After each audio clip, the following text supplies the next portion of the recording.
Evening అయితే మనకి ఏదో ఒక స్నాక్ ఐటమ్ అయితే తినాలనిపిస్తుంది కదా. నాకైతే ఆఫ్టర్నూన్ నుంచి ఫోన్ చూస్తుంటే యూట్యూబ్ లో అవి ఇవి చూసి నాకు ఏదో ఒకటి అయితే స్పైసీగా అయితే తినాలనిపించింది. ఇంకా ఫ్రిడ్జ్ లో అంతా దేవులాడితే ఒకే ఒక ఎగ్ ఉన్నింది, చేసేది ఏం లేక సరే ఒకటైనా వస్తుంది కదా అని చెప్పేసి ఇంకా ఎగ్ ఆమ్లెట్ అయితే ప్రిపేర్ చేస్తున్నాను. ఇక్కడ ఒక బౌల్ తీసుకొని ఎగ్గుని అయితే పగలగొట్టేసి తర్వాత అందులోకి ఉప్పు కారం పసుపు పొడి వేసుకొని తగినంత ఆనియన్స్ వేసుకొని కొత్తిమీర వేసుకొని బాగా మిక్స్ చేసుకోవాలి. ప్యాన్ పెట్టుకొని బాగా హీట్ అయిన తర్వాత బటర్ కానీ నెయ్యి కానీ వేసుకోవాలి. ఇక్కడ నేనైతే నెయ్యి వేసుకున్నాను.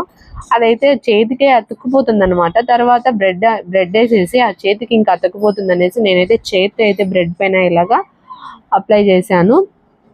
బ్రెడ్ని వచ్చేసి మనము అటువైపు ఇటువైపు బాగా రెడ్ అండ్ గోల్డెన్ కలర్ వచ్చేదాకా ఫ్రై చేసుకోవాలి. ఫ్రై చేసుకొని దాన్ని పక్కన పెట్టేసి మనం బాగా మిక్స్ చేసి పెట్టుకున్న ఎగ్ని అయితే ఇందులో ప్యాన్ పైన వేసుకొని ఇలాగా నేను చూపించిన విధంగా మొత్తం స్ప్రెడ్ చేసుకొని దీనిపైన అయితే 2 బ్రెడ్ ముక్కలను వేసుకొని అటు ఇటు తిప్పేసి అలా సర్వ్ చేసుకొని దీంట్లోకి కెచప్ ఉంటే కెచప్, లేదంటే మీరు అలాగే తిన్నా పర్లేదు. తింటే ఇంకా మనకి వేడి వేడి బ్రెడ్ ఆమ్లెట్ అయితే రెడీ అయిపోతుంది. మీలో ఎంతమందికి బ్రెడ్ ఆమ్లెట్ అంటే ఇష్టం? నేనైతే ఫస్ట్ టైమే చేశానండి, తినడం కూడా ఫస్ట్ టైమే, నిజంగా రియల్గానే చెప్తున్నాను. ఇంతవరకు నేను అసలు తినలేదు, విన్నదే కానీ. ఎలా అనిపించింది వీడియో? లైక్ చేసేయండి, సబ్స్క్రైబ్.